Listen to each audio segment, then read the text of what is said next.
So with generous funding from the ScottishPower Foundation, we have been able to run an older people's project looking at different art forms. We've done visual arts, crafts, dance, music, theatre, you name it, we're probably doing it.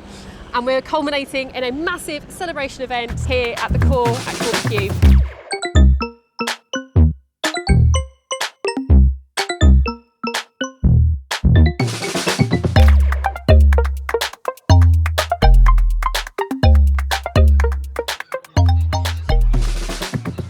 My name's Linzi. I'm an artist who works locally. I work with lots of different materials and I've come along to work with the group here at Corby to sort of follow different ideas and techniques and then they're going to produce, or they are producing right now, a final piece of work. So we've covered different things, we've done different painting techniques and different printing techniques.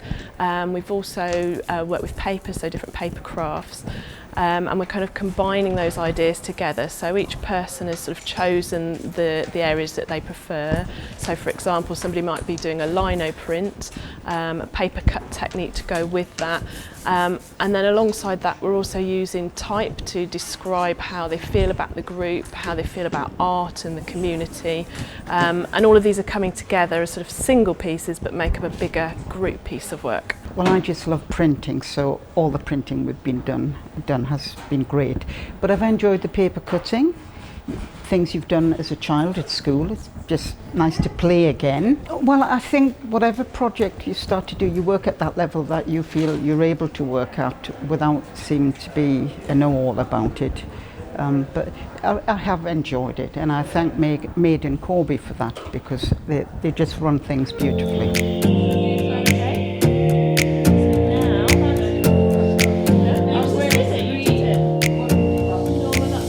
I'm Janet, I'm the activity champion. We decided we're going to do a big frieze which is going to go on display, and we've used different mediums of art. We've done printing, felting, needle felting, painting, scratch art, but it's a great way to get the residents involved on doing different things as well.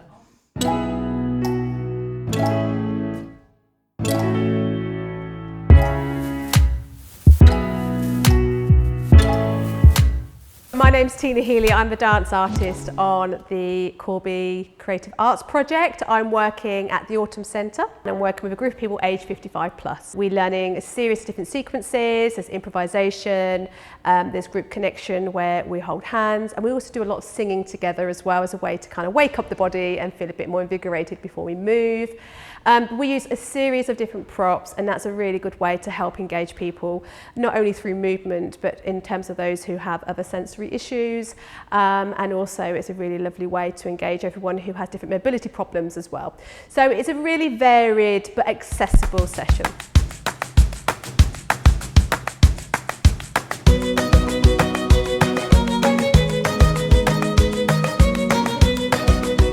I like it because it is dance. It's based on music and movement, and Tina's such a good teacher. You know, she helps us a lot, doesn't she? Yeah, it's gentle dancing, and she's an excellent teacher. She's taken it in sections, and today it's come together as a whole. So the age we are, we need it to.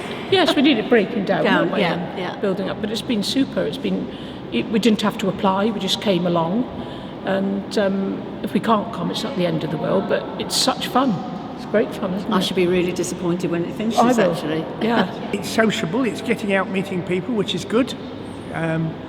Yes, and physically it's good, yes. I like moving to music. It's been good to meet both Tina and Ryan through the sessions, and the other people that came along, the leaders and the participants. It's making new friends.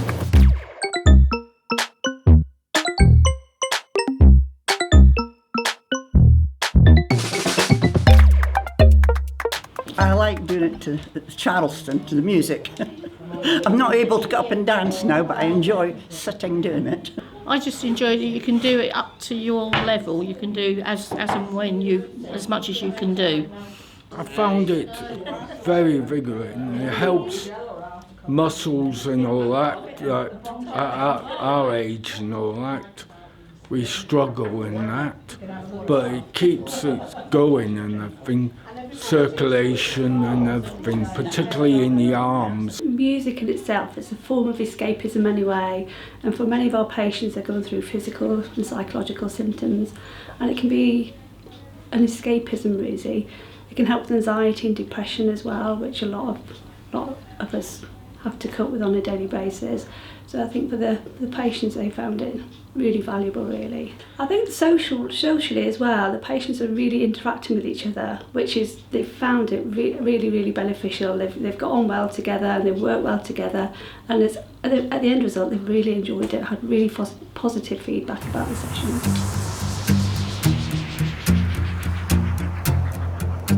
My name's Ryan Leder. I'm a writer and I'm currently working on a project that we're dubbing The Next 10 Years, where we're talking to over 65s in Corby about kind of what they'd like to see from town in the next 10 years and how they came to Corby, what their experiences have been in Corby thus far, and kind of what experiences they'd like to have next. We will just meet up and kind of basically set up a microphone and start it running, and then we just kind of chat, and it's just a very lovely kind of journey through their time in Corby, their thoughts and their feelings around Corby, the memories they have here, and their kind of current impressions against their first impressions. Very much looking at kind of what the past, present and future is for Corby in their eyes, and what they want that future to be.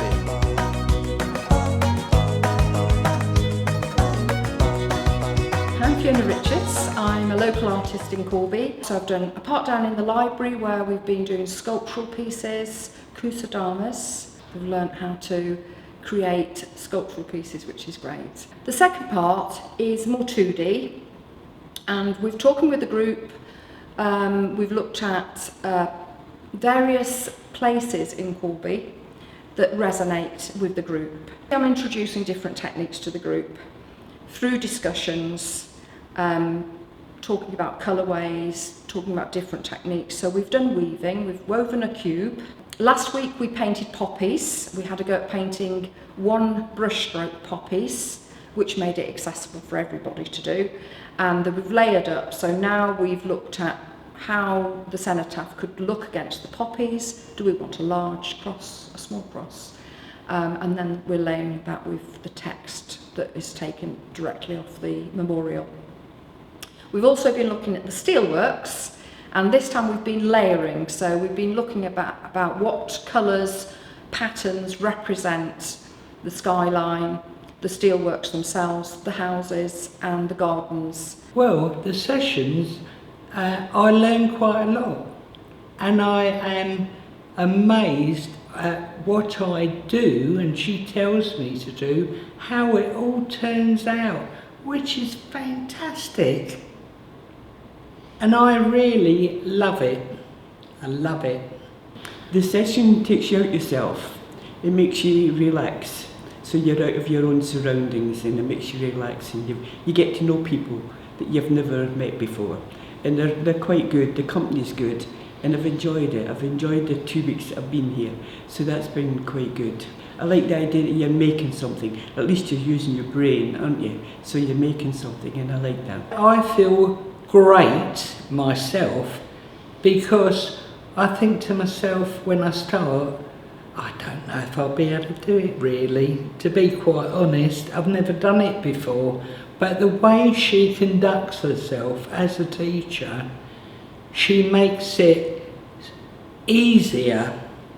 And when I come away from it, I feel great, because I've done something that I've never done before.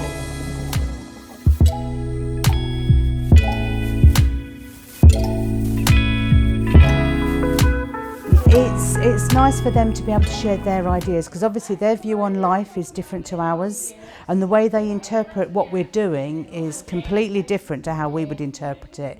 But it helps them to feel part of the community when they're involved from the outside. Those who kind of come into the session feel quite nervous sometimes because they think they can't dance, got 2 left feet, they haven't got use of their right arm, for example, so they kind of have that fear factor that gets in the way. So a lot of them stood out and watched, and then they soon realised that actually they can can do this. So they're joining on the peripheral, should we say, and then eventually the confidence building, and they're becoming part of the group, which has been really, really lovely to see. And also the group interacting. It's a really lovely way to combat social isolation and get people moving that maybe they wouldn't have the confidence to access outside an opportunity like this. I believe that the older generation need to constantly access arts because a lot of it is using the small motor skills and also using your brain, because we become stodgy. We lose our confidence as we get older. Don't ask me why. It could be a fall that could create that. But suddenly your world starts to shrink.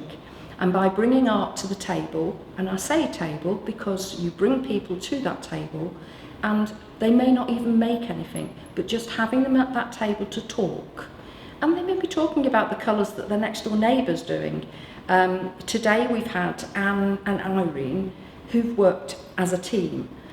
Anne's done the drawing round a template and Irene's done the cutting out. And it's just been wonderful to watch that little bit of teamwork going on. So they're keeping themselves occupied, busy, engaged. What's been really nice for me, and I hope the participants as well, is not just doing the artwork, but talking around that and getting people to remember things maybe in their past or fun things that have happened, shared experiences, and for me finding connections with those people. It might be things we both like to do or watch on TV, but having that chat around the art. So sometimes the artwork isn't really that important, it's what's happening around that, which has been lovely.